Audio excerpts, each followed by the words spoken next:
রাসূলের আরেকটা আদর্শ হলো তিনি মুস্কি হাসি দিতেন। তাহলে ভালো করে মনে রাখেন, মুস্কি হাসি দেওয়া সুন্নাহ। যদি কোনো মানুষ খারাপ ব্যবহার করে তুমি তাকে গালি না দিয়ে মুস্কি হাসি দাও, সেটা রাসূলের সুন্নাহ। একবার রাসূল আনাস রাদিয়াল্লাহু তাআলা আনহুর সাথে ছিলেন, হাঁটতেছিলেন, হঠাৎ করে একটা লোক আসলো।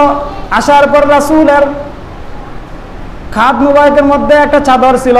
ওই লোকটা এসে বিশ্বনবীর চাদর মুবারকে সজোরে টান মারলো, যতটুকু শক্তি ছিল সম্পূর্ণ শক্তি ব্যয় করে রাসূলের চাদরে জুড়ে যখন টান মারলো, হযরতে আনাস রাদিয়াল্লাহু তাআলা আনহু বলেন, আমি তাকায় দেখি আল্লাহর নবী বিশ্বনবীর খাদ মুবারকের মধ্যে রক্তের দাগ ভেসে উঠলো।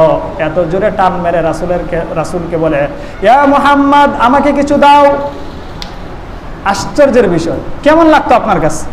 ভিক্ষা চাইতেছে, আবার আচরণটা কি যে সম্মানিত মানুষকে এমনিও যদি কিছু বলে তো একটু শান্তশিষ্টভাবে বলতে হয়। সে কি করছে, গেই টান দিয়ে দিছে। এবার টান দেওয়ার পর রাসূল তার দিকে তাকালেন, তাকানোর পর মুস্কি হাসি দিলেন। মুস্কি হাসি দেওয়ার পর লোকটা বলে, মুহাম্মদ, আমাকে কিছু দাও। আশ্চর্যের বিষয়, টান তো দিলা এবং দেওয়ার পর রাসূল তাকায় হাসি দিল। তোমার তো উচিত ছিল যে সরি, আফওয়ান, দুঃখিত, আমি বুঝি নাই। সে তো এটা বলেই নাই, বলতেছে মুহাম্মদ, আমাকে কিছু দাও। আল্লাহর নবী বিশ্বনবী মুস্কি হাসি দিলেন, তাকে ধমকও দিলেন না, মারলেন না, তার সাথে খারাপ রূঢ় আচরণ করলেন না। সাহাবায়ে কেরামকে বললেন, যাও বাইতুল মাল থেকে তাকে যা ইচ্ছা দিয়ে দাও। জোরে বলুন সুবহানাল্লাহ। এজন্য আল্লাহ রাব্বুল আলামিন বলছিলেন, ওয়া আম্মাস সাইলা ফালা তানহার, যদি ভিক্ষুক আসে তাকে ধমক দিবা না। ভিক্ষুক আসলে যতটুকু সামর্থ্য আছে তুমি তাকে দিয়ে দিতা। ইসলাম কত সুন্দর ধর্ম। আর আমরা এই ইসলামকে এমন বানাইছি, মানুষকে আজকে হিন্দুকে দাওয়াত দিলে বলে, আরে মেয়ে কে আর ইসলাম ইসলাম। আপনারা যেই পরিমাণে ঝগড়া করেন, দুনিয়ার কোনো মানুষ এরকম ঝগড়া করেন, ভাইয়ে ভাইয়ে ঝগড়া। আরে অধীনস্থ আমাদের ভাই, সে তো দূরের কথা, আমার আপন ভাইয়ের সাথে যে ব্যবহার করি ওই ব্যবহারও তো মানে মানবতা তো দূরের কথা, এটা পশুর আচরণ এমন হয় না। আল্লাহ রাব্বুল আলামিন আমাদেরকে রাসূলের আদর্শে আদর্শবান হওয়ার তৌফিক দান করুন, সকলে বলেন আমিন।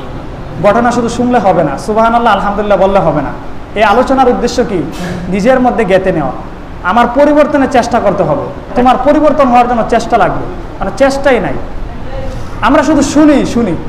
এক পাকিস্তানি লোক বাংলাদেশে আসছিল, আসার পরে সে বাংলাদেশের মানুষকে দাওয়াত দেয় যে তাবলিগে যাইতে হইব, ভালো কাজ করতে হইব। সবাই বলে ইনশাল্লাহ ইনশাল্লাহ ইনশাল্লাহ বলা যায়। বাঙালি খুব বাটপার, এইগুলোর জন্য খুব এক্সপার্ট। তখন সেই লোকটা অনেকদিন দাওয়াত দেওয়ার পর যেখানে ইনশাল্লাহ পর্যন্ত বাঙালি ক্ষান্ত থাকে, আর সামনে যায় না। ওরা রাগে ওই রেগে মেগে উঠে কয় কি, বাঙালিকে ইনশাল্লাহ ফেনামে প্রস্রাব করানো হয়। মানে বাঙালিদের ইনশাল্লাহ হয়েছে গিয়া বালুতে প্রস্রাব করার মতো, যতক্ষণ করে ততক্ষণ ফেনা উঠবো, করা শেষ মিটে যাইব। তো ওরার কারণে যত ওয়াজ করেন আপনি, খালি জি সুবহানাল্লাহ শুনবো, কিন্তু পরবর্তীতে আর আমল করবো না, এমন নয়। বরং আপনাকে ভালো হওয়ার জন্য আপনার নিজের চেষ্টা করতে হবে। আর আপনার নিজের শরীরের জন্য যেরকম ভাবে আপনার মায়া থাকে, তো আপনার এইখানের জন্য কিছুদিন ভালো থাকার জন্য যদি এতটা তুমি আগ্রহী হইতে পারো, সারা জীবন ভালো যে আদর্শের মধ্যে আছে, তাহলে হেডার মধ্যে তুমি আগ্রহ হইবে না? অবশ্যই হওয়া দরকার।